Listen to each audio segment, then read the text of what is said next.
Hello, folks. Today we're doing lesson 191. It's 11 paragraphs long. We'll do 2 paragraphs at a time, and we'll try to finish in under an hour. Here it is. I am the Holy Son of God Himself is the title. Paragraph 1. Here is your declaration of release from bondage of the world. And here as well is all the world released. You do not see what you have done by giving to the world the role of jailer to the Son of God. What could it be but vicious and afraid, fearful of shadows, punitive and wild, lacking all reason, blind, insane, and with hate? Paragraph 2. What have you done that this should be your world? What have you done that this is what you see? Deny your own identity, and this is what remains. You look on chaos and proclaim it is yourself. There's no sight that fails to witness this to you. There's no sound that does not speak of frailty within you and without, no breath you draw that does not seem to bring you near death, no hope you hold, but will dissolve in tears. So very uplifting, of course. Okay, the title, I am the Holy Son of God Himself. Another way you can say it is, I am love Himself. Okay. Paragraph 1, sentence 1. Here is your declaration of release from the bondage of the world. And so the bondage of the world can be looking at the world through the ego's mindset. And so it's the ego's mindset that bonds you to the duality of this world.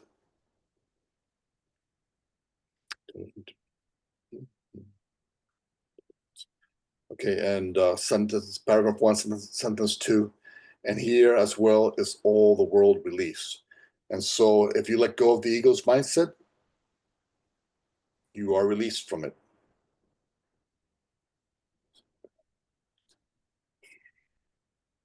The paragraph 2, sentence 2. What have you done that this is what you see? That's deny your own identity, and this is what remains.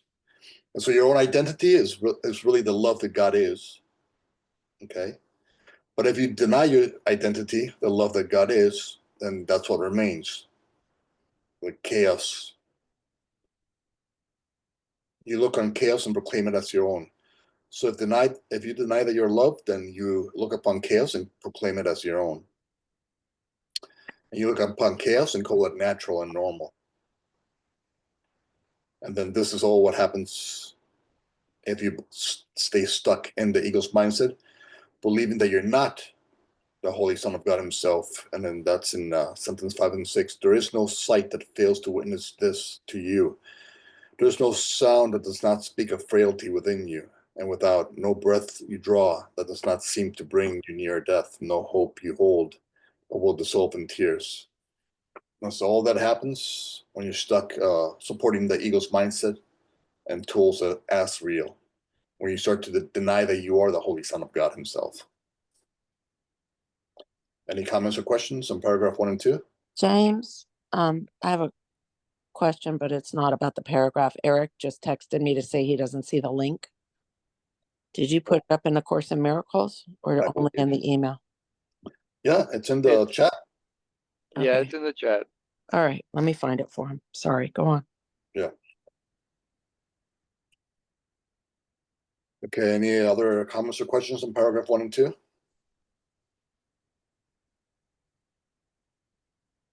You know, the Holy Spirit teaches by contrast and comparison. So these little 2 paragraphs are giving you a contrast and a comparison of what the ego's world is like. Yes. And for Eric and Samir, it's lesson 191. And we're now in paragraph 3. Would somebody like to read 3 and 4?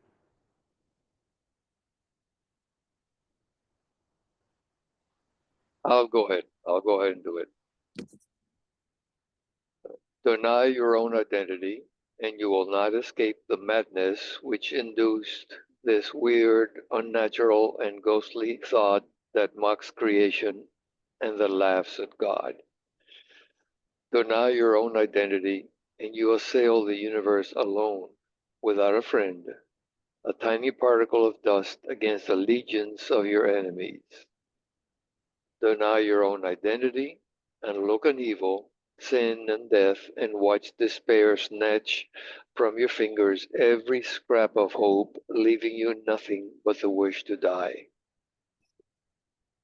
Yet what is it except a game you play in which identity can be denied? You are as God created you. All else but this one thing is folly to believe. In this one thought is everyone set free. In this one truth are all illusions gone. In this one fact is sinlessness proclaimed to be forever part of everything, the central core of its existence and its guarantee of immortality. All right, paragraph 3, sentence 1. Deny your own identity and you will not escape the madness. Okay, so if you deny that you're love, or aka the Holy Son of God himself, then you're denying your own identity. And if you deny your identity, you will not escape from the ego's madness. And so the key to your escape is to recall who you truly are, who God created you to be. Paragraph 3, sentence 2. Deny your own identity and you assail the universe alone. And so if you deny that you're the Son of God, then you're going to be at this, in the ego's world, by yourself, believing that you're by yourself. And a tiny particle of dust against legions of your enemies. And so everybody becomes your enemy if you deny who you truly are. Because we're all one. So if you deny who you truly are, then you deny who everybody else is. And then paragraph 4, sentence 1. Yet what is it except a game you play in which identity can be denied? And so anytime you're denying who you truly are, you're just playing a little game, playing the ego's little game. And then paragraph 4, sentence 2. You are as God created you. So you are the love that God is. And that's what you're always going to be, and have always been, and will always be. The love that God is. And then paragraph 4, sentence 3, all else is but one thing, is folly to believe. So everything else is just a delusion you have bought into as real. Any comments or questions in paragraph 3 and 4? Hi, it's Eric, guys. Hello. Hi. Hi, everyone. This is really interesting to me, James, because it dovetails back to something I recall you saying, which I kind of picked up on later, which is you can try and change the minds of all the people in the world, or you can change your own mind. And if you try and change the mind of 8 billion people, that's your ego. So those are your enemies, because that's how the ego perceives. If I have to change them, then clearly there's something wrong with them, right? Versus if I just look at them through the lens of love, then all of a sudden I've changed, and that's the miracle. Yes. So it's a really good metaphor to use. It's really, really powerful. Yeah. If you align with the knowledge that I am the Holy Son of God, that you are the Holy Son of God, what happens? Because we You're said, at peace. because we said in the beginning, the title is I am the Holy Son of God himself. And another way to say it is I am love himself.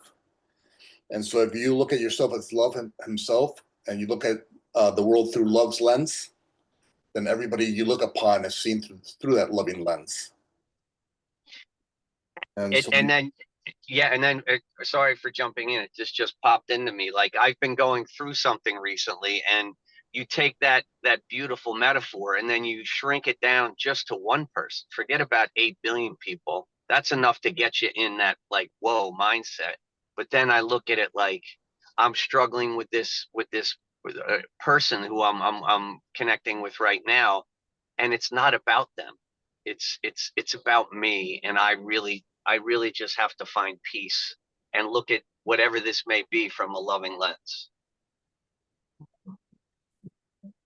Yeah, because when you find peace within yourself, and when you do so, it's you have a certain trust in the divine design, because you're trusting that you and God have co-created a perfect journey for you. And so when you recall that, then you start to recall that each one of us has the same blessing, so to speak. And so once you realize that they too have co-created a perfect journey for themselves, then your judgments of them become less and less. Yes, and I actually give them.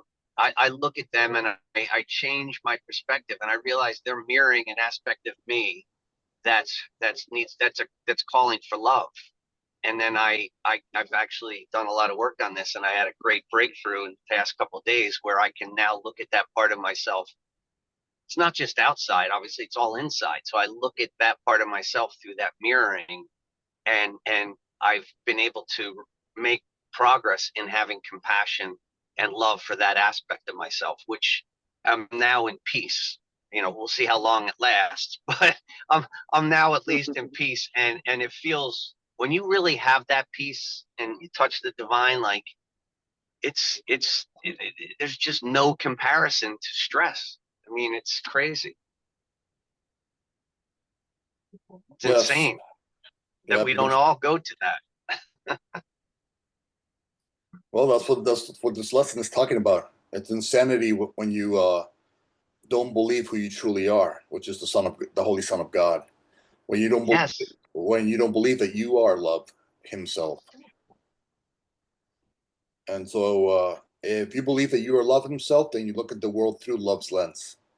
If you don't believe that you're the Holy Son of God Himself, that you're love Himself, then you view the world through the ego's lens, and everybody out there has to do exactly what you want them to do in order for you to have some level of peace, and that's never going to happen. One day you have your hand up. I do, because I must be fully in the ego right now. So maybe you guys can assist me moving out of it. When I'm sick, I feel, vulnerable, and I just want to be treated decently. And this is a very difficult thing for my daughter to do for whatever reason. She just gets meaner when I'm sick. And I get upset with her, and I cannot look at her through a loving lens because she's causing me difficulties. I tell her, I just want her to clean up after her own dog and give me a break. And she gets really nasty with me. And if I get upset with her, she throws the Course in Miracles at me. Oh, you think you're so good with the Course in Miracles, blah, blah, blah. I'm like, I don't have the strength to fight with her, but I get very upset. And this is not one time. This is, for whatever reason, our entire history, that she's like this when I'm ill. And I wouldn't say I'm like baking in grievance or not at, like so unpeaceful because I'm sick. So I can't even get myself to that level. I'm definitely having unhappy thoughts about her. And, I would like to focus on getting better and not dealing with her. So, like you said, when you have expectations of other people, I have expectations. I have expectations that she, doesn't make my life harder when I'm sick. And I don't really know what to do about that. But right now, my feeling is, why do I go out of my way to help her, drive her to work, pick her up, when I can't get her to do the things that I need her to do? So right now, my mind is just telling me, you got to stop helping her because you're just encouraging her and she can act any way she wants. And, I don't know if that's my ego or if that's pragmatic, that you don't reward somebody who acts badly. So all thoughts are welcome. Yeah. Well, the first thing I would say is that, okay, she's adopted, right? So when you're adopted, you always have a certain fear of people leaving you, right? So when you're sick, unconsciously, she fears that, something's going to happen to you and that you might be leaving her too. And so her meanness is really a symbol of her fear. But that fear is unconsciously manifested through that meanness. But what she doesn't know is that she's acting that way because she's scared that you're going to leave her, aka die or something happening to you, right? And that's a fear that she already has from unconscious as it may be. That's the fear she has inside of her already. And so, what's your job then? Maybe your job is to recognize what's really going on below the surface, and remind her that everything's going to be all right, and have maybe a little more compassion for her misperception of what's really going on, and practice compassion and forgiveness so that you can have peace in some form. You really think she's afraid that I'm going to die? I think she wishes I would die. Yeah, she's afraid she's gonna die. She doesn't wish she would die. No. It might appear that way in the physical form and in the outwardly form, but that's just her way of, that's just a symbol of that fear. She wants to think that she's okay with you passing away. So she's kind of trying to prepare herself in a way so that if it ever happens, then you're not going to hurt her by leaving. So she's going to say to herself, well, if I feel this way about my mom when she leaves, I'm not going to feel sad because I was already preparing myself for this all this time. And so that's what I think is really happening. Well, it is true. She's always had a fear of abandonment, for sure. Okay. Since she was very little. That is true. And it used to be about me, but for many years, it has not manifested itself that way. But maybe you're right. Maybe she doesn't even know why she gets so mad at me when I get sick. Yeah. And have you guys ever talked about it in a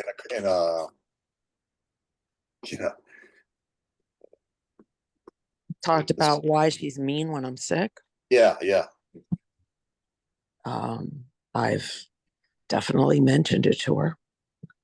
In a calm way or during an argument? Like today I texted her and I said, regular people, when they have a family member who's ill, usually go out of their way to try to help them, not make it worse.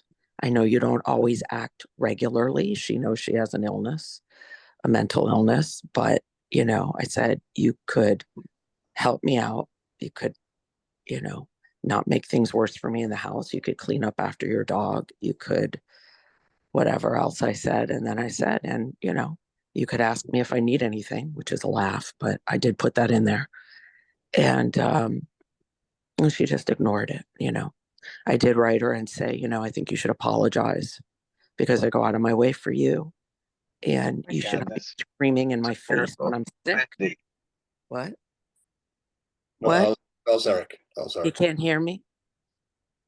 You can't hear me? Yeah, we can hear you. Oh, I can hear you. I just told her I wanted her to apologize. And I think of Mike every time I ask for an apology, saying, if you can't, if you're waiting for somebody to apologize, you won't have peace. But I really do think she owes me an apology. I don't think she should be screaming at me when I'm sick. And I think she's disrespectful. And she's rude by throwing the Course in Miracles up in my face on top of it. Like I'm not allowed to get upset with her. And so, yeah, I'm not happy with her right now, but that's the conversations I've had with her. Yeah, well, I think it's useful whenever you start any kind of text like that is first to tell her that you love her, because if you start a text by saying, regular people act in this fashion, that's basically telling her that she's not a regular person, that she's, and she was something that she knows, her mind is not acting rationally, but still, when you put it that way, it's not a very loving way to put it. Really, I changed it from normal people to regular, so as not to offend her. But we all know she has a problem with compassion. You know what I mean? Like It's unfortunate, but it's true. She just has a problem with it, particularly with me. I don't know another way to say that to her other than most, I should have said maybe most people. Most people. I was trying to phrase it in a way that wasn't offensive. I don't know, but maybe you're right. I can't imagine starting with "I love you" when she's mad and I say "I love you," it makes her mad. I mean, she was very kind and sweet when she spoke with me, and we talked very well about the things she does. I think I did mention to her that, you know, your mom talks about you, and she was very compassionate and listening very keenly. That doesn't sound like somebody who doesn't give a shit about his mother. Well, she's a delight, and as long as you're not asking her for anything or saying no to something she wants, an absolute delight. No, but you're making the assumption she doesn't give a shit about you, and I'm just saying that a person who doesn't give a shit about you doesn't Oh, listen about their mother from some stranger, and you know it doesn't, you know, with an honest ear, with an honest energy. She wasn't bullshitting when I picked these things up, so she wasn't bullshitting when she was listening to me. oh, I appreciate that. Yeah, I think it's only when she's mad that she, has a problem. Is I told you she's delightful unless she's doesn't like what you're asking her to do or doesn't want to. So maybe when I say she doesn't have compassion, that's not the correct thing. She doesn't have any when she's not happy with you. Maybe I should have said that. Yeah, I would. I mean, she's had a therapist before, and I'm sure you probably still are someone in touch with a therapist, maybe. Nope. Once she turned 19 and got off my regular insurance, they can no longer talk to me, and it's all up to her. And she hasn't gone back, so she doesn't, unfortunately. Okay, but maybe do you have a therapist that you talk to? Not for about a year. Okay, it might be good to get with a therapist and ask the therapist. You speak to the therapist about your daughter and her mindset, and Yeah. then ask your therapist the best ways to phrase certain sentences when you're trying to communicate with her. Okay. That's a And good. maybe she can give you some good tips on how to deal with that mindset and what, That's, what words can trigger something good to come out from her. that's a good idea because I take your point that the way I approach her could make all the difference. So I think you're right. I was just trying to say, and I did at the end of my text, I said, it's very hurtful to me when I'm sick and you won't help me. It's really what I was trying to say to her. And that's what I wrote at the end of the text. But like I said, no response. I'm too sick to care that much. I'm just bringing it to you guys because I know I'm not in the alignment and feeling good and peaceful. And I have to get better. And so it would be better for me if I was not upset with her. Yes. Any other comments or questions in regards to Wendy's situation or paragraph 3 and 4? Well, all I would say from personal experience with my son is that, you know, at the age of 19 to 23, their brain is producing a lot of energy because they are getting ready to leave the nest, to become independent.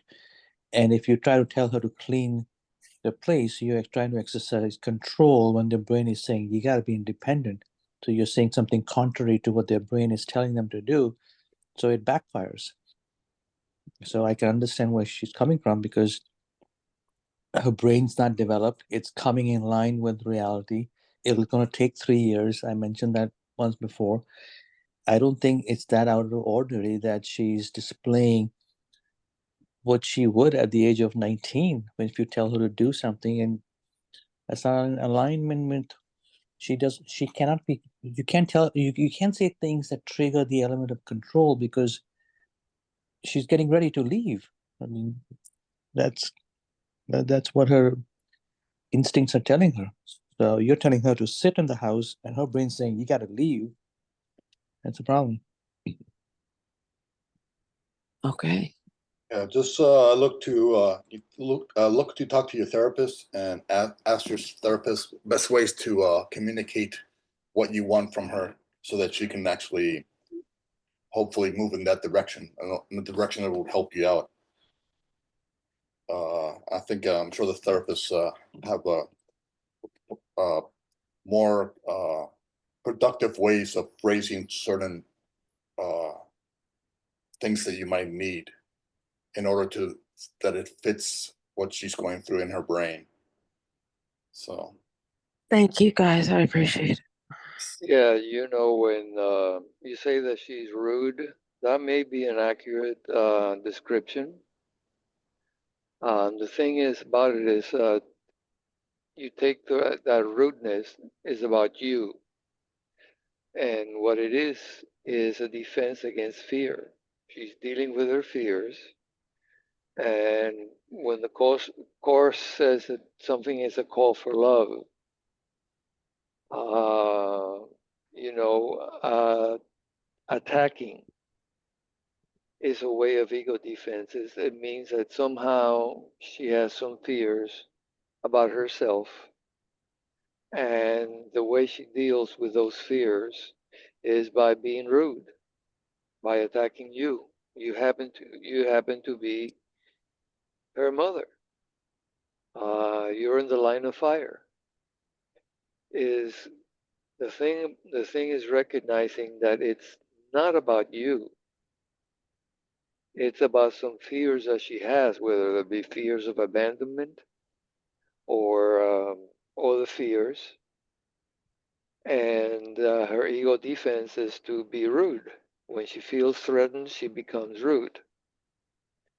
You know, it's not that you did not perceive that correctly. No, you perceive that she gets rude with you. Thing is not about you. It's her fears that she's trying to defend by being rude to you. And again, it may be fear of abandonment, fear of judgment. She may take what you said, which is really not you didn't mean it as an attack on her. She may take it as an attack. When you get sick, that may be a threat to her. What if you were not there? You know, it's not denying that some of the ego calls for love are very dysfunctional. Being rude to someone else is a dysfunctional call for love. It's a way of trying to deal with some fear that she probably is not even remotely aware of. She's not in touch with. It's just something subconscious. You know what? You guys Good. are all right. And I just realized what I did that triggered it. And it is me. It's not. I mean, she was being rude to me. But when she said she wasn't going to come back to take care of the dogs, I said something to the effect of, look, if you just decide you can stay out to whatever you want, then you can just stay out. You don't need to live here if you're going to if you think you're going to come and go as you please. And that's probably what set her off because she Yeah. takes that as a threat. Yeah, she Because felt. it is She a threat. felt. Yeah. Yeah, she felt.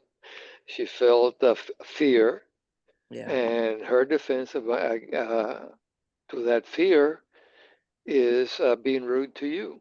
Yeah. Now, is that a functional defense? No, it's a dysfunctional defense. Okay, fair enough. I guess I'll apologize to her for saying I would put her out and then we'll just leave it where it is because that is probably what triggered her. Yeah, and first apologize to yourself for beating yourself up. Yeah. Well, not being Okay. up. I'm just sick. So Yeah. I'm just trying to Yeah. figure out what happened. And I realized that does set her off because I've wanted her out of the Yeah. house for like 3 years. And, Yeah. she knows it. yeah, Yeah. when you have somebody with inadequacies in their consciousness, when they feel inadequate, and then you start to text with, normal or regular people would do X, immediately she forms a wall, right? Yeah. So immediately she's not going to answer back. But if you do the opposite and you start to text, no matter how you feel, you start to text with "I love you." These are a couple things that you can do to help me out while I'm sick, I would really appreciate it if you could do one of those two things. And thank you very much. And I love you no matter what. Something like that, it'll help lower the walls, you know. Okay. I'm gonna take your advice because my way does not work. Thank you. Yeah. I wanted to say, Wendy, can you hear me? Yeah, I hear you. Thank you. I'm driving and I'm feeling like it's a mom, daughter. At the same time, it's a human interaction here. How hard it is to with these kids when they are in their age, as Samir was saying, you know, in search of independence, where they have their own mind, their own decisions, and what they are doing is supposed to be the right thing. And then when someone tells them a little something, and they may take it as an attack, they may take it as a judgment, and all of that. And yes, we judge a little bit of that because it's unhealthy, of course, you know, not being after the doggy and stuff, and what sometimes the negative reinforcement doesn't work. But what about when we say sometimes, you know, how beautiful it is when I see you have taking care of your doggy, and your doggy feels so good too to be, you know, taking care. Smells so good the house, and anyone that's close to you is, you know, it feels that you're doing a great thing, because she does many times. Probably she does take care of the doggy, right? When she does help sometimes when the doggy. She takes care of the dog Okay, in her room. Yeah. She just doesn't right. So just doesn't want to clean up all the stuff outside, and I'm too sick to do it. So she gets mad if I ask her to do it.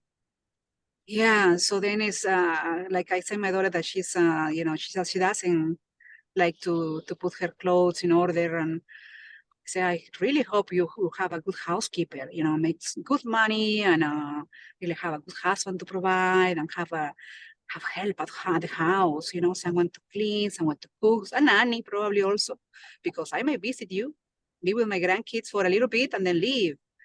And so she laughs, because, you know, I said that you are really going to make good money. I know you're going to make good money, but I don't know if she's going to. It's just affirming.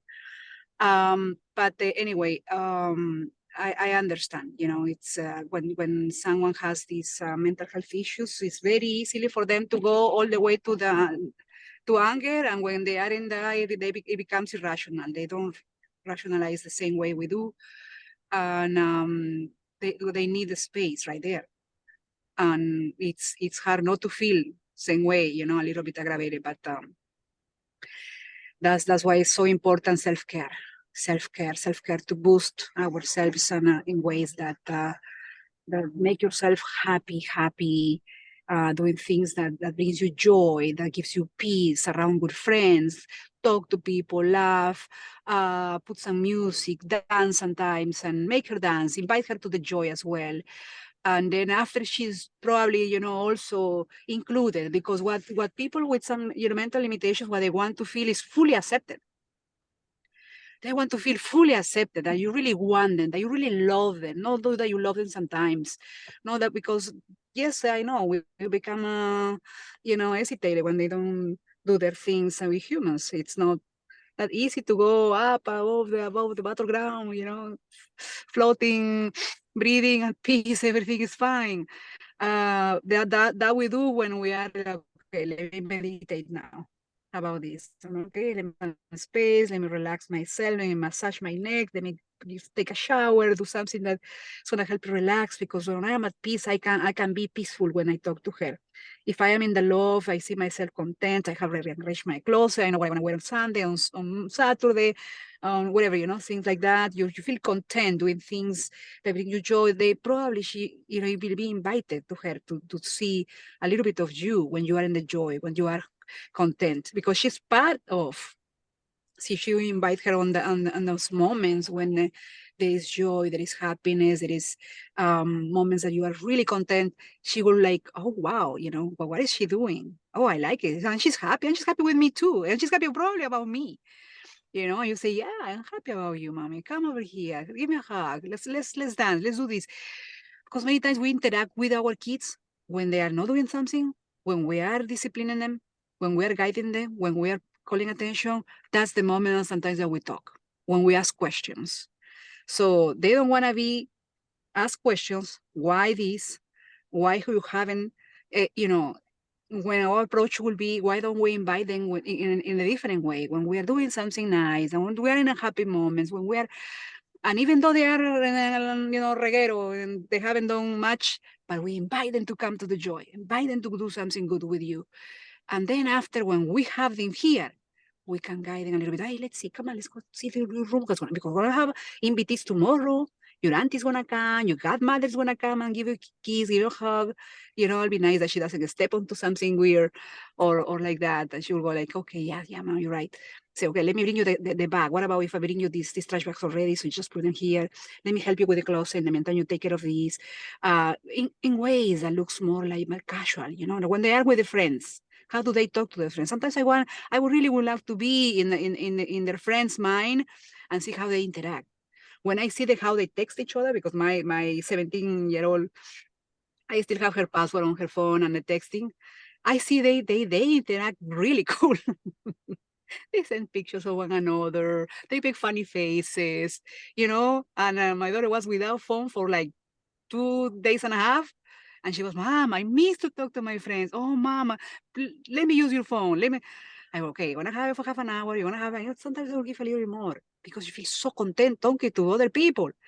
And I would like that to be with me, but it doesn't happen the same way because I go like, okay, so yeah, interacting mostly in moments where I see it's about guidance, it's about calling their attention, it's about, this is what you should be doing better.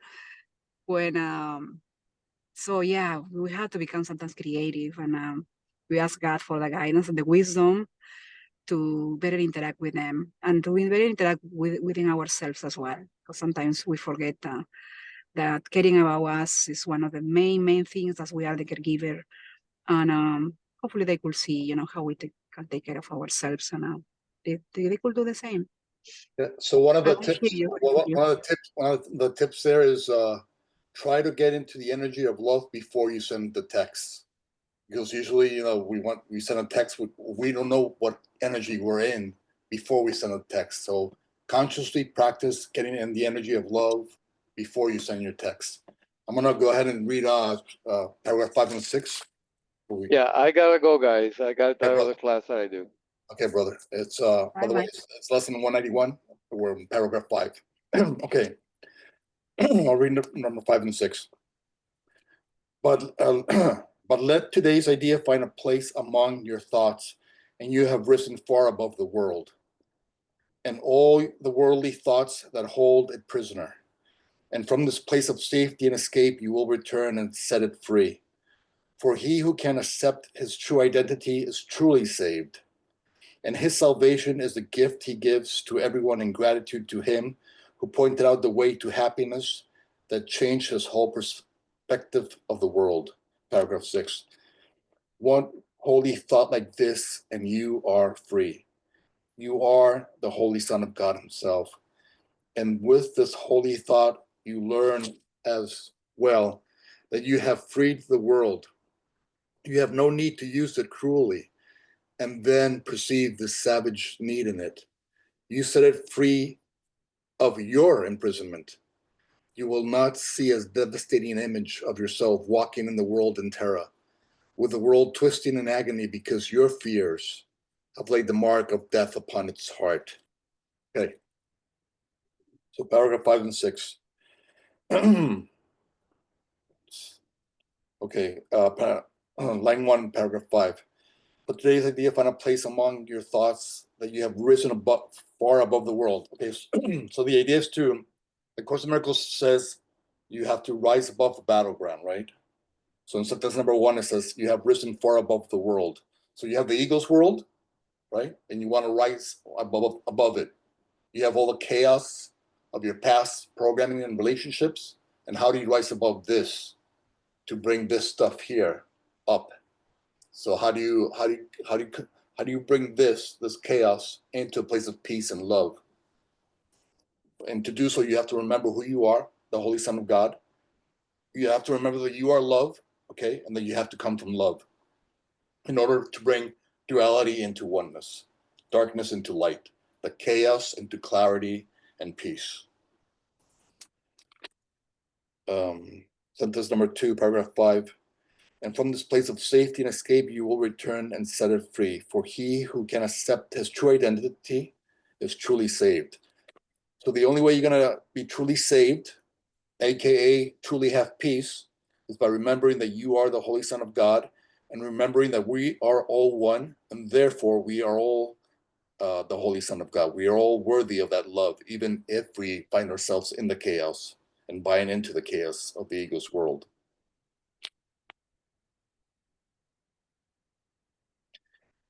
Paragraph 5, sentence 4, and his salvation is the gift he gives to everyone in gratitude to him who pointed out the way to happiness that has changed his whole perspective of the world.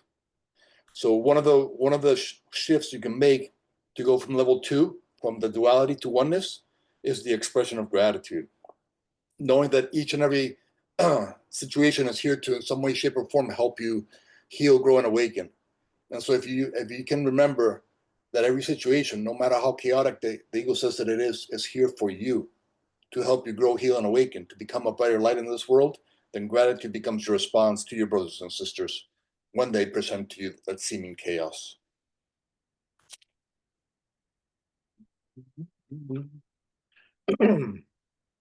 Paragraph 6, sentence 2, and with this holy thought you learn as well that you have freed the world. And so you free the world by freeing your mind. So when you change your mind, when you align your mind with love, you see through love's lens, and you see the whole world as being loving. And so to free the world, you have to free your mind, which means you have to align your mind with the mind of God, which is love. And so if you want to free the world, if you want to set yourself free from the chaos of this world, you have to consciously decide with love. Paragraph 6, sentence 4, you set it free of your imprisonment. And another way to say that is to set it free of your judgments. And then, okay. Yeah, so that's 5 and 6. Any comments or questions on 5 and 6? Yes, James, I wanted to just get your opinion on what when I look to try and change something outside of me, a person, whatever it may be, to me, that's an attack. That's an egoic attack. That's me trying to move level 2 into a place that would make my ego happier. But when I work on changing myself within, that to me is forgiveness. Is that kind of the vibe that I'm getting from this identity-based paragraph? Well, okay, let's say your ego is saying, hey, you need to change this person in order for you to have peace, right? Right. What is really happening there? On an unconscious level, what is really happening? And why do you have this I'm not happy with myself. There's an aspect of me that is calling for love if I need to do that. And not only that, but you're also unconsciously deciding that God is incompetent and wrong. Yeah. And that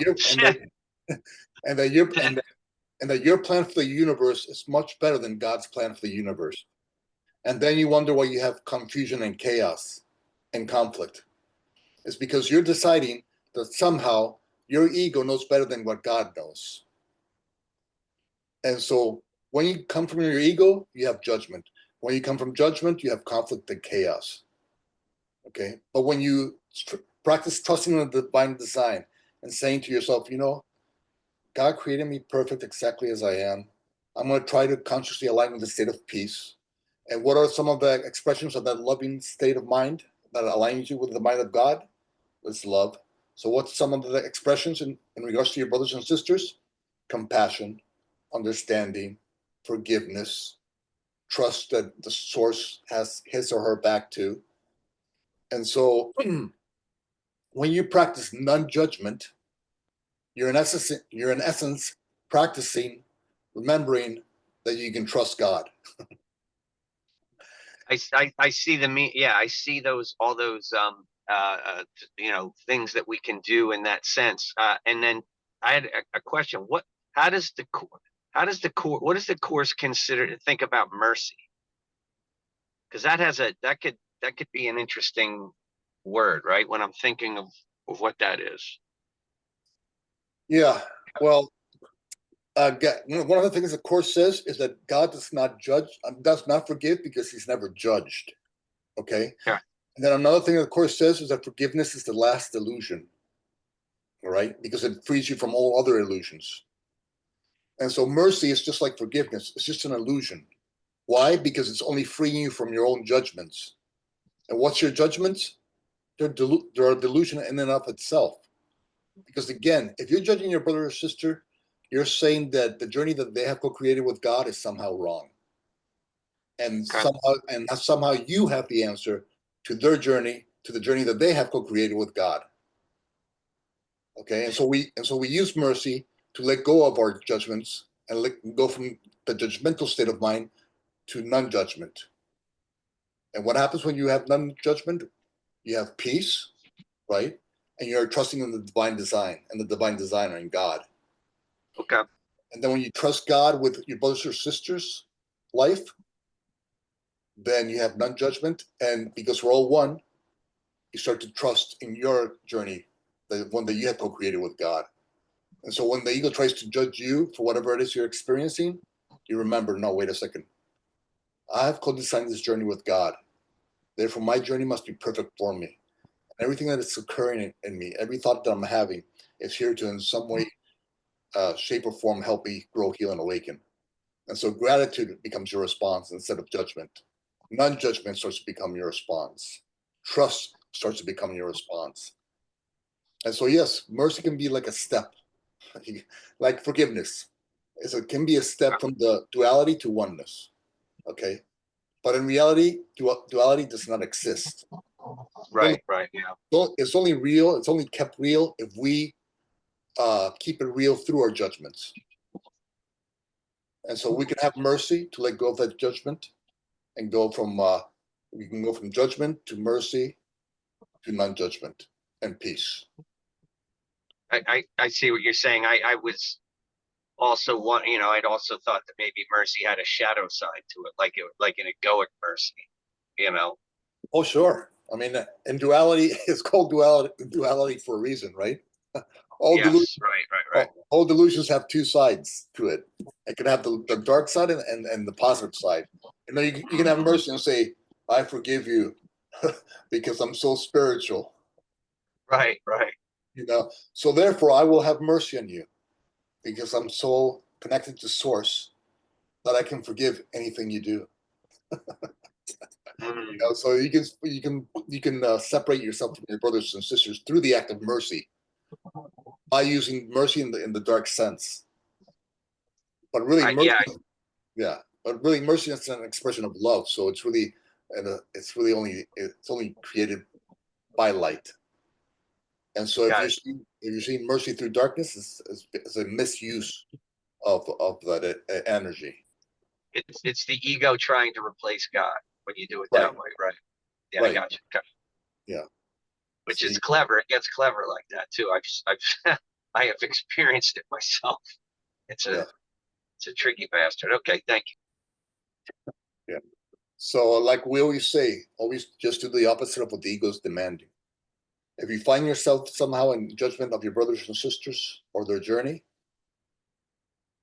remember that's the ego who's taking control of your mind through the act of judgment. Your job and your mission is non-judgment. How can I align with non-judgment? Because non-judgment aligns me with a trust in God. And when I trust God, I have peace. And peace is one of my goals here as the light of the world. Or in this lesson, as the Holy Son of God himself.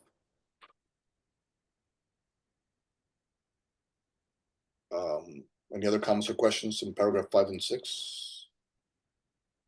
Can we say 5 and 6? Yeah, 5 and 6. All right, 7 and 8. Anybody would like to read 7 and 8? I can read. Thank you. Be glad today how very easily is hell undone. You need but tell yourself, I am the Holy Son of God himself. I cannot suffer, cannot be in pain, I cannot suffer loss, nor fail to do all that salvation asks. And in that thought is everything you look on holy changed. A miracle has lightened up all dark and ancient caverns, where the rites of death echoed since time began. Excuse me, my accent. For time has lost its hold upon the world. The Son of God has come in glory to redeem the lost, to save the helpless, and to give the world the gift of his forgiveness. Who could see the world as dark and sinful when God's Son has come again at last to see it free? Yes. So paragraph 8, sentence 3, the Son of God has come in glory to redeem the lost. Okay, so this is quote unquote our job. Okay, the lesson 191, I am the Holy Son of God himself. Okay, so then we go to paragraph 8, sentence 3, the Son of God, that's us in this case. It is the Son of God, meaning Christ, but we can also say the Son of God as us, have come in glory to redeem the lost, to bring people out of the darkness into the light, okay, to save the helpless, bring hope to those who are in despair, and give the world the gift of forgiveness, and then to act through forgiveness and non-judgment instead of judgment. And so how do we bring people out of that? How do we save people? How do we save the helpless? How do we save those who are lost in the darkness? We remind them who they truly are by how we treat them. And we treat them as the Son of God, because when we treat them, we're all one, right? So when we treat them as the Son of God, no matter what the ego says they deserve or they're worthy of, if we decide to only see the light in them as true, what happens? That reinforces our own light. And then here it says, paragraph 8, sentence 1, a miracle has lightened up all dark and ancient caverns. Okay, or that's kind of like a miracle, or the light that we are. We can light all past programmings. Anywhere where the ego is still ruling as king, anywhere where the ego is still saying that judgment, anger, resentment, frustration, hatred, guilt, shame, any of those things are real, that's where we become the miracle worker. And that's where we lead people out of the darkness back into the light in them, by offering them the love that we are, in whatever form that takes. So if they're in a judgmental state of mind, in that moment, our job out of the world is through forgiveness, bringing them back to a state of peace and non-judgment. Any comments or questions on paragraph 7 and 8?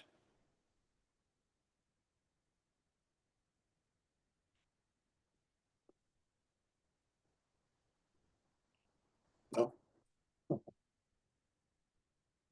All right.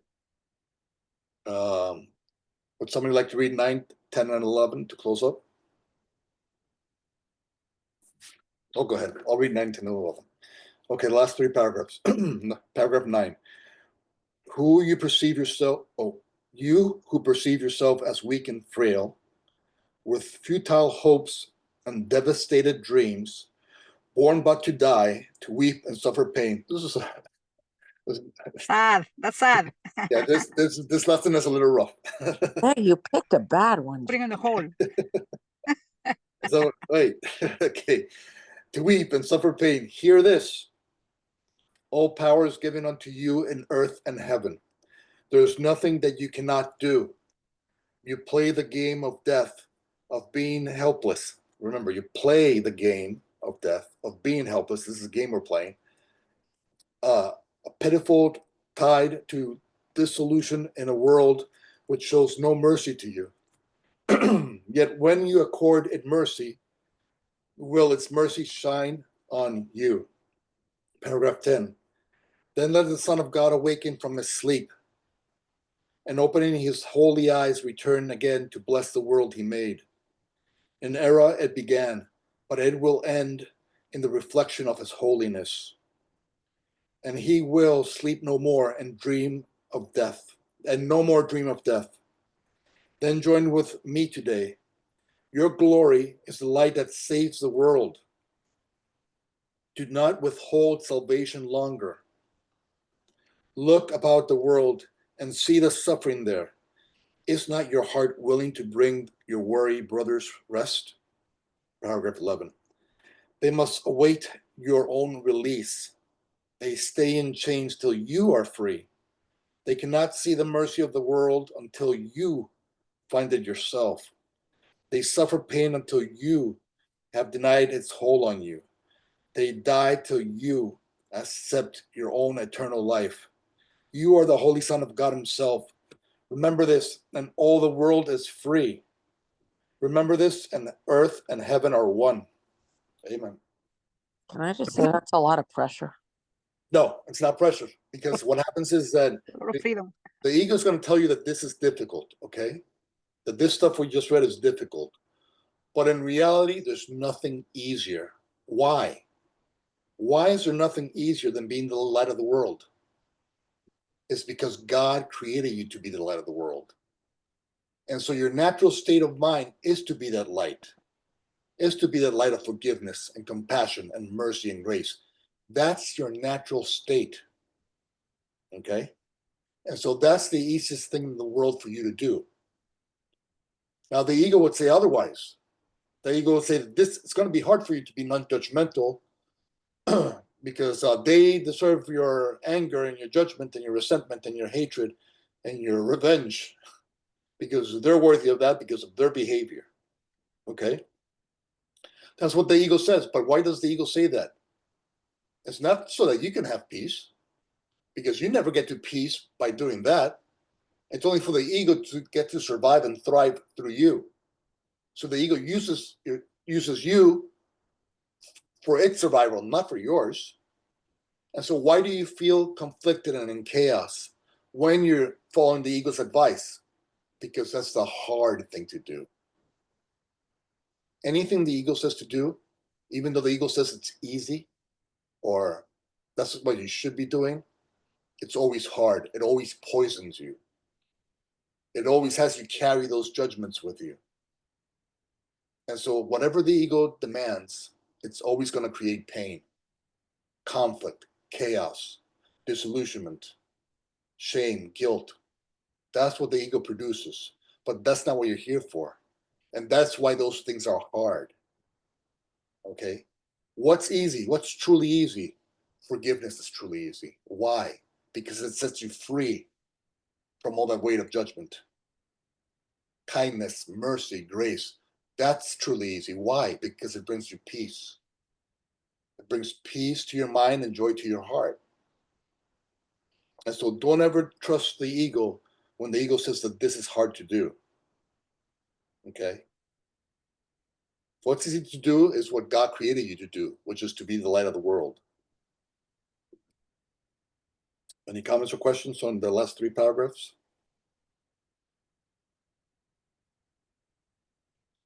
Paragraph 9. All power is given you in earth and in heaven. There's nothing you cannot do. There's nothing real you cannot do. And then here it says, you play the game of death and of being helpless. So when you're playing the game of death or using any of the ego's tools, that's just a little game you've been taught to play. Okay?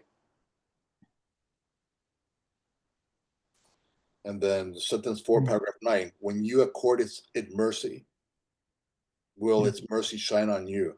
So what you offer to others, you reinforce within yourself. Offer to others your mercy when the ego says no. And then for, in the prayer it goes, forgive them your trespasses as we would forgive those who trespass against us. Okay. So you forgive them their trespasses and God forgives you your trespasses. Okay. So God shows you mercy when you're showing mercy to others. And so just try to think and be like God. God offers mercy because he himself is mercy. So why not try to be like God and see how that feels, no matter what the ego says?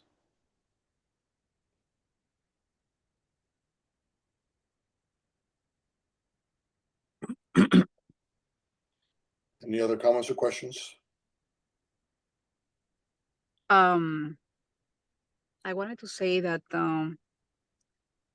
in this paragraph number 9, the way we perceive ourselves, weak, frail, futile, hopeless, devastated, all that, limited, and it could carry us the same mentality to different places, not only home, not only in a relationship, but also social activities. I have seen, I was awake, my mind was awake.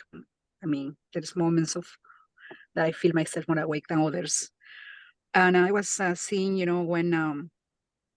when a friend of mine was saying, oh, I don't fit there, I don't fit in this situation, I am, I don't feel I am accepted in that family, blah, blah, blah.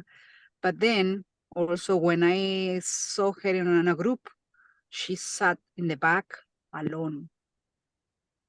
And I was like, wow, it's right there, sign that by herself, it's limiting herself on to integrate, to feel part of. It's in here, many times we have these, yes, many things that we have gone through that were painful, that has caused us to feel no good enough and sad, and and also it's been traumatic. And at times, if we don't heal from those traumas, we still re-traumatize as well. So it's different experiences that we have, as humans. No one is better than no one in that sense, that we have these situations going on. However, looking at the limitations that we see, how are we perceiving ourselves? Oh, I'm the victim, or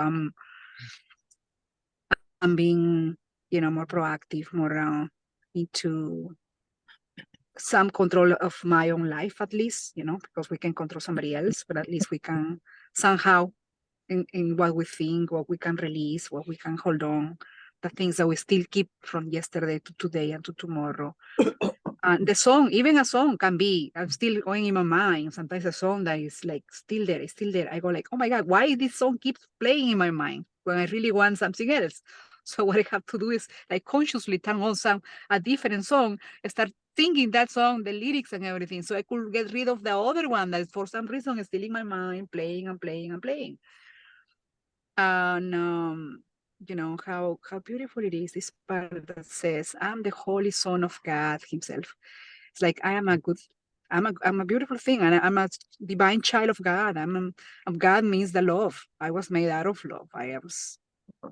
And that's something, it's hard. I imagine someone that sometimes our parents, I have a friend, he and his wife adopted a child, and they didn't want to tell her that she was adopted, and they are,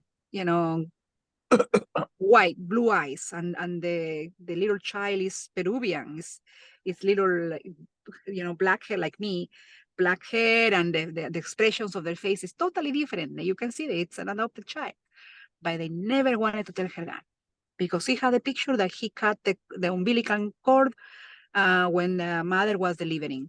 So it's my child, it's my daughter, which is a beautiful thing. How good that they embrace and have her and love her as their own, the only child that they have. But so in this sense, all we need many times, it's this love, this fully embracement, this fully acceptance, starting by ourselves in our own mind, and many ways that we can, in this case, I am learning on anything that's in the way that is keeping me separate, which is my judgments, my thoughts, my limitations, to dissolve them in a way that it takes time, but it is working, and many of us are doing a good job by showing up, by this spirit of wanting to get better, wanting to change, wanting the miracles, wanting the miracle of seeing things from a different perspective.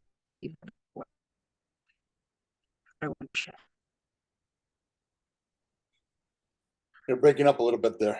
I'll go ahead and end it with. I was looking up. Oh, I'm sorry. Yeah. But it's okay. You couldn't hear me? Oh, I'm sorry. Yeah, just last 10 seconds or so. But I'll just end it with by saying that Oh, okay. okay, in paragraph 11, sentence number 3, they cannot see the mercy of the world until you find it in yourself. Okay, so when your daughter, when the ego says to you that your daughter is unworthy of your mercy and your grace, okay, and this I'm talking to Wendy. I know, I'm Listen. listening to you. I hear you. Okay, your ego is going to say, listen, your daughter's not worthy of your mercy and your grace. And then here in paragraph 11, sentence 3, they cannot see the mercy of the world until you find it in yourself. They suffer pain until you have denied its hold on you. So how do you deny the pain hold on you? Is by choosing forgiveness and choosing compassion and choosing mercy and grace. And so offer her a compassionate and loving and forgiving text. And that way you help guide her back to the light in her. Understood. That's correct. I'll do it. So, however, can I add this? Yeah. However, I learned, I don't remember from who, that we're gonna show them how much we love them because they are our daughters, because they're beautiful human beings, because we have this power, because we like so many things of them, but that we don't accept, however, still pending the situation that I know it's a little bit uncomfortable, you know, like for example, cleaning up after the doggy. So probably in that moment you don't need to, you know, we no need to mention that, but always to remark, you know, that we love them, and sometimes there is behavior that we don't accept. All right. Thank Thank you very much, Wendy. Thank you very much, Isabel, Samir, and Eric. you, everybody. And Very nice. Thank you so much. let's remember. Let me open this up again. Let's remember, I am the Holy Son of God Himself. I am the Holy Son of God Himself, and treat everybody as that, as the Holy Son of God, in order to reinforce it in yourself. The more you treat others as the Holy Son of God, the more you reinforce it in yourself. So beautiful. Thank you. Thank you. Right. Give love, give love, give love.